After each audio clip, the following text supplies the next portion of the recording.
എറണാകുളം കടവന്ത്രയിൽ നിന്നും കാണാതായ 73-കാരിയെ കൊന്നു കുഴിച്ചുമൂടി. ആലപ്പുഴ കലവൂരിൽ വീട്ടുവളപ്പിൽ നിന്ന് മൃതദേഹം കണ്ടെത്തിയിരിക്കുകയാണ്.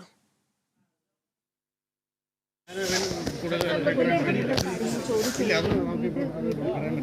പോലീസ് മേധാവി മേൽനോട്ടം വഹിക്കുന്ന ഒരു കേസായി ഇത് മാറിക്കഴിഞ്ഞു. അപ്പോൾ അത് അദ്ദേഹം ഇതുവരെ സംഭവിച്ചിട്ടുള്ള കാര്യങ്ങളൊക്കെ ഇപ്പം അതിൻ്റെ നിലവിലുള്ള അവസ്ഥയെ അത് പറയുമെന്നാണ് പ്രതീക്ഷിക്കുന്നത്.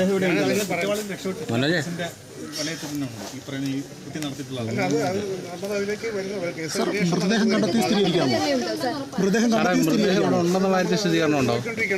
അതാണെന്നുള്ള രീതിയിലാണ് ഇപ്പം നമ്മൾ മനസ്സിലാക്കുന്നത്.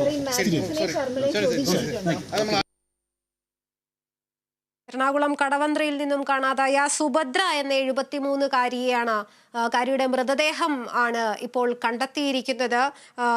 ആന്റണി ഉണ്ട് വാർത്തയുടെ വിവരങ്ങളുമായി. ആന്റണി, വിശദാംശങ്ങൾ എങ്ങനെയാണ്? സുഭദ്രയുടെ തന്നെയാണ് മൃതദേഹമെന്ന് സ്ഥിരീകരിച്ചിട്ടുണ്ടോ? തീർച്ചയായും മൃതദേഹം ഇനി സുഭദ്രയുടേതാണ് എന്നുള്ളത് സ്ഥിരീകരിക്കേണ്ടതുണ്ട്. കാരണം മൃതദേഹത്തിന് പഴക്കമുണ്ട് എന്നാണ് മനസ്സിലാക്കാൻ കഴിയുന്നത്. അതുകൊണ്ട് തന്നെ ഇത് സുഭദ്രയുടെ മൃതദേഹമാണോ എന്നുള്ളത് കണ്ടെത്തേണ്ടതുണ്ട്. ഏതായാലും ഏതാണ്ട് 2 മണിയോട് കൂടിയാണ് പോലീസ് സംഘം ഇവിടേക്ക് എത്തുന്നത്. അവിടെ ഈ വീടിനോട് ചേർന്ന് കോർത്തുശ്ശേരി, മാരാരിക്കുളത്തെ കോർത്തുശ്ശേരി എന്ന പ്രദേശത്താണ് ഈ വീട് ഉള്ളത്. ആ വീടിന്റെ ശുചിമുറിക്ക് സമീപമാണ് കുഴിയെടുത്ത് ഈ സുഭദ്രയുടേതെന്ന് സംശയിക്കുന്ന മൃതദേഹം അടക്കിയിരിക്കുന്നത്. ഇത്തരത്തിലൊരു കഴിഞ്ഞ ദിവസം ഈ ഭാഗത്തൊരു കൂലിപ്പണിക്കാരൻ എത്തിയിരുന്നു. അയാളാണ് ഈ കുഴിയെടുത്തത്. അയാളുടെ മൊഴിയുടെ അടിസ്ഥാനത്തിലാണ് പോലീസ് അന്വേഷണം ഈ വീട്ടിലേക്ക് കേന്ദ്രീകരിച്ച് നടത്തുന്നത്. അങ്ങനെ നടത്തിയ പരിശോധനയിലാണ് ഇപ്പോൾ മൃതദേഹം കണ്ടെത്തിയിട്ടുള്ളത്. ഏതായാലും ഈ മരിച്ച സുഭദ്ര 73 വയസ്സാണ് സുഭദ്രയ്ക്ക്. കടവന്ത്ര സ്വദേശിയാണ്. ഈ സുഭദ്രയുടെ മകനാണ് കഴിഞ്ഞ 7-ന് കടവന്ത്ര പോലീസിൽ ഇത്തരത്തിൽ അമ്മയെ കാണാനില്ലെന്ന് ചൂണ്ടിക്കാട്ടി പരാതി നൽകുന്നത്. ഇത്തരത്തിൽ സുഭദ്ര വീട്ടിൽ നിന്ന് പറഞ്ഞു പോയത് ദൂരെ ക്ഷേത്രത്തിൽ ദർശനം നടത്താൻ പോകുന്നു എന്നാണ്. ഇത്തരത്തിൽ സ്ഥിരമായി ദൂരക്ഷേത്രങ്ങളിലൊക്കെ ദർശനത്തിന് പോകുന്ന ആളാണ് സുഭദ്ര. അത്തരത്തിലാണ് വീട്ടുകാരും കണ്ടിരുന്നത്. അങ്ങനെ വീണ്ടും പിന്നീട് കാണാതായതിനെ തുടർന്നാണ് ഈ 7-ാം തീയതി മകൻ കടവന്ത്ര പോലീസ് സ്റ്റേഷനിൽ പരാതി നൽകുന്നത്. അങ്ങനെ ഈ സുഭദ്രയെ ഈ കാട്ടൂർ എന്ന് പറയുന്ന പ്രദേശത്ത്, ആലപ്പുഴയിലെ കാട്ടൂർ എന്ന് പറഞ്ഞ പ്രദേശത്ത് കണ്ടതായി പോലീസിന് വിവരം ലഭിച്ചു. അങ്ങനെ ഈ കേസ് കടവന്ത്ര പോലീസ് മാരാരിക്കുളം പോലീസിന് കൈമാറുകയാണ് ചെയ്തത്. അങ്ങനെ വിശദമായ പരിശോധന നടത്തുന്നതിനിടയിലാണ് ഇപ്പോൾ മൃതദേഹം കണ്ടെത്തിയിട്ടുള്ളത്. ഈ വീട്ടിൽ താമസിച്ചിരുന്നത് 2 പേരാണ്, മാത്യൂസ് അതുപോലെ തന്നെ ഷർമിള. ഇവർ ഭാര്യയും ഭർത്താവും എന്നാണ് നാട്ടുകാരോട് പറഞ്ഞിരുന്നത്. ഇവിടെ വാടകയ്ക്ക് താമസിക്കുകയാണ്. മാത്യൂസ് കാട്ടൂർ സ്വദേശിയാണ്. ഇതിനോട് ചേർന്ന പ്രദേശമാണ് കാട്ടൂർ.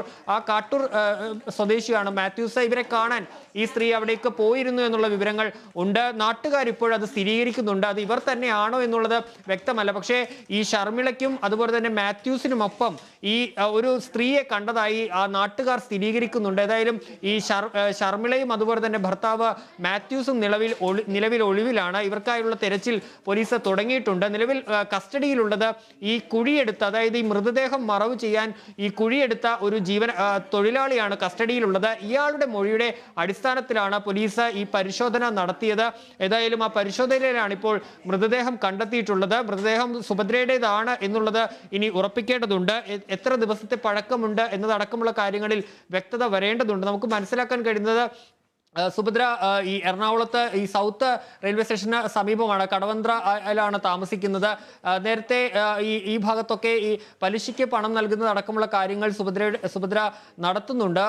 അത്തരത്തിൽ ഏതെങ്കിലും തരത്തിലുള്ള കൊലപാതകമാണ് എന്നുള്ള കാര്യത്തിലൊക്കെ ഇനി വ്യക്തത വരികയും ചെയ്യേണ്ടതുണ്ട്. ഏതായാലും നിർണായകമായ ഒരു കൊലപാതകത്തിന്റെ ചുരുളാണ് ഇപ്പോൾ അഴിഞ്ഞിരിക്കുന്നത്. കഴിഞ്ഞ 7-നാണ് സുഭദ്രയെ കാണാനില്ലെന്ന് ചൂണ്ടിക്കാട്ടി മകൻ പരാതി നൽകുന്നത്. ആ പരാതിയുടെ അടിസ്ഥാനത്തിൽ കടവന്ത്ര പോലീസാണ് ആദ്യം കേസ് അന്വേഷിക്കുന്നത്. പക്ഷേ ആ ഘട്ടത്തിലൊന്നും കൃത്യമായ ഒരു വിവരം ലഭിച്ചില്ല. പിന്നീടാണ് ഇവരെ കാണാൻ, ഈ മാത്യൂസിനെയും ഷർമിളയെയും കാണാനായി ഇത്തരത്തിൽ സുഭദ്ര ഈ ഭാഗത്ത് ഈ കോർത്തുശ്ശേരി എന്ന മാരാരിക്കുളത്തെ കോർത്തുശ്ശേരിയിൽ ഈ മൃതദേഹം കണ്ടെത്തിയ ആ ഭാഗത്ത് എത്തിയിരുന്നു, അല്ലെങ്കിൽ എത്തിയിട്ടുണ്ട് എന്നുള്ള വിവരം പോലീസിന് ലഭിക്കുന്നത്. അങ്ങനെ ആ ഭാഗം കേന്ദ്രീകരിച്ചുള്ള പരിശോധനയാണ് നടത്തിയിരുന്നത്. ഏതായാലും നാട്ടുകാർ ഇതുമായി ബന്ധപ്പെട്ട് പറയുന്നത് ഇവർ വാടകയ്ക്ക് താമസിക്കുകയാണ് ഈ നിലവിൽ ഈ മൃതദേഹം കണ്ടെത്തിയ വീട്ടിൽ. ഈ മാത്യൂസും മാത്യൂസും ഷർമിളയും. പക്ഷേ അവരങ്ങനെ നാട്ടുകാരുമായി ഒന്നും വലിയ ബന്ധമുള്ള ആളുകളല്ല, അത്തരത്തിൽ ആളുകളുമായി കാര്യമായി ഇടപെടുന്ന ആളുകളല്ല. അവർ ആ ഭാഗത്ത് വാടകയ്ക്ക് താമസിക്കുന്നവരാണ്. പക്ഷേ മാത്യൂസ തൊട്ടടുത്ത പ്രദേശമായ കോട്ടൂരുകാരാണ് എന്നുള്ളതും നാട്ടുകാർ പറയുന്നുണ്ട്. ഏതായാലും ഈ ഇത്തരത്തിൽ സുഭദ്ര അവിടേക്ക് വന്നു എന്നുള്ളത് നാട്ടുകാർ കണ്ടതായി നാട്ടുകാർ പറയുന്നുണ്ട്. പക്ഷേ അവരുടെ മുഖം ഓർമ്മയില്ല എന്നുള്ളതാണ് നാട്ടുകാർ ഇക്കാര്യത്തിൽ പറയുന്നത്. ആന്റണി, ഇതിൽ നിരവധി സംശയങ്ങൾ ഉണ്ട്. കാരണം ഈ സുഭദ്രയാണെങ്കിൽ എന്തിനാണ് അവർ ഈ മാത്യൂസിനെയും അല്ലെങ്കിൽ ഷർമിളയെയും കാണാൻ വന്നത് എന്നതടക്കമുള്ള സംശയങ്ങൾ ഉയരുന്നുണ്ട്.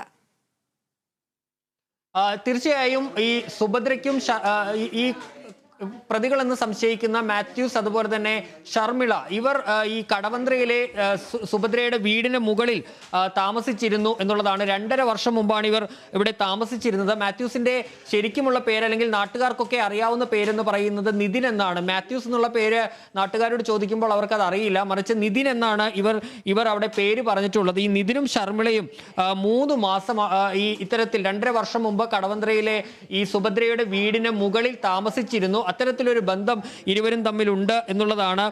ശേഷം ഒറ്റയ്ക്കാണ് താമസത്തിൽ ഉള്ളത്. മക്കളൊക്കെ മാറിയാണ് താമസിക്കുന്നത്. സുഭദ്ര നിലവിൽ ഒറ്റയ്ക്കാണ് താമസിച്ചിരുന്നത്. അത്തരത്തിൽ ഈ ഒരുമിച്ച് ഈ വീട്ടിൽ താമസിച്ചതിന്റെ ഒരു പരിചയം ഇവർ തമ്മിലുണ്ട് എന്നാണ് മനസ്സിലാക്കാൻ കഴിയുന്നത്. ആ പരിചയത്തിന്റെ കൂടി അടിസ്ഥാനത്തിലാവാം ഒരുപക്ഷെ സുഭദ്ര അവിടേക്ക് പോയിരുന്നു, അല്ലെങ്കിൽ പലപ്പോഴും സുഭദ്ര അവിടേക്ക് എത്തിയിരുന്നു എന്നുള്ള കാര്യങ്ങൾ നാട്ടുകാർ പറയുന്നുണ്ട്. ഏതായാലും ഈ പ്രതികളെ അറസ്റ്റ് ചെയ്താൽ മാത്രമേ ഇക്കാര്യത്തിൽ കൂടുതൽ വ്യക്തത വരികയുള്ളൂ. ഏതായാലും പോലീസിന്റെ ഒരു കൃത്യമായ അന്വേഷണമാണ് ഇത്തരത്തിൽ ഈ മൃതദേഹത്തിലേക്ക് കണ്ടെത്താനുള്ള വഴി തെളിഞ്ഞത്. പക്ഷേ ഓഗസ്റ്റ് 7-നാണ് ഈ സംഭവത്തെക്കുറിച്ച് പോലീസ് അല്ലെങ്കിൽ ഒരു പരാതി വരുന്നത്. സുഭദ്രയെ കാണാനില്ല എന്നുള്ളൊരു പരാതി മകൻ രാധാകൃഷ്ണൻ നൽകുന്നത്. മകൻ ആ പരാതിയുടെ അടിസ്ഥാനത്തിൽ പോലീസ് അന്വേഷിച്ചു. ഇത്തരത്തിൽ ഈ കലവൂർ ഭാഗത്തേക്ക് സുഭദ്ര എത്താറുണ്ട്. ആ ഭാഗത്താണ് സുഭദ്രയെ കാണാതായിട്ടുള്ളതെന്ന് ഒരു വിവരം പോലീസിന് ലഭിച്ചു. ഇതിന്റെ അടിസ്ഥാനത്തിൽ പോലീസ് ആ ഭാഗം കേന്ദ്രീകരിച്ച് അന്വേഷണം നടത്തി. അതിന്റെ അടിസ്ഥാനത്തിലാണ് ആ കേസ് നിലവിൽ കലവൂർ പോലീസാണ് അന്വേഷിക്കുന്നത്. അങ്ങനെയാണ് ഇന്നിപ്പോൾ ആ ഭാഗത്ത് ഈ മൊഴിയുടെ അടക്കം അടിസ്ഥാനത്തിൽ പോലീസിന്റെ പരിശോധന നടത്തിയത്. ആ പരിശോധനയിലാണ് ആ മൃതദേഹം അവിടെ നിന്ന് കണ്ടെത്തിയിട്ടുള്ളത്. ഇനിയിപ്പോൾ അത് സുഭദ്രയുടേതാണ് എന്നുള്ളത് ഉറപ്പിക്കേണ്ടതുണ്ട്. ഏതായാലും അത്തരം കാര്യങ്ങളിലുള്ള പോലീസിന്റെ പരിശോധന ഇപ്പോഴും തുടരുകയാണ്. ശരി, എറണാകുളം കടവന്ത്രയിൽ നിന്നും കാണാതായ 73-കാരിയുടെ ഇതെന്ന് സംശയിക്കുന്ന മൃതദേഹമാണ് ആലപ്പുഴ കലവൂരിലെ വീട്ടുവളപ്പിൽ നിന്ന് കണ്ടെത്തിയിരിക്കുന്നത്. ഇത് സുഭദ്രയുടേത് തന്നെയാണോ എന്നതിൽ സ്ഥിരീകരണം ഉണ്ടാവേണ്ടതുണ്ട്. ഇത് സംബന്ധിച്ച ഫോറൻസിക് പരിശോധന അടക്കമുള്ള കാര്യങ്ങൾ നടക്കേണ്ടതുണ്ട്. അതോടൊപ്പം തന്നെ ഈ പറയുന്ന പ്രതികളെന്ന് സംശയിക്കുന്ന തോമസും അതുപോലെ തന്നെ ഷർമിളയും ഇവരെ കണ്ടെത്തേണ്ടതും ഉണ്ട്. അന്വേഷണം പുരോഗമിക്കുകയാണ്. വിവരങ്ങളാണ് ആന്റണി ജിസ് ജോർജ് നൽകി.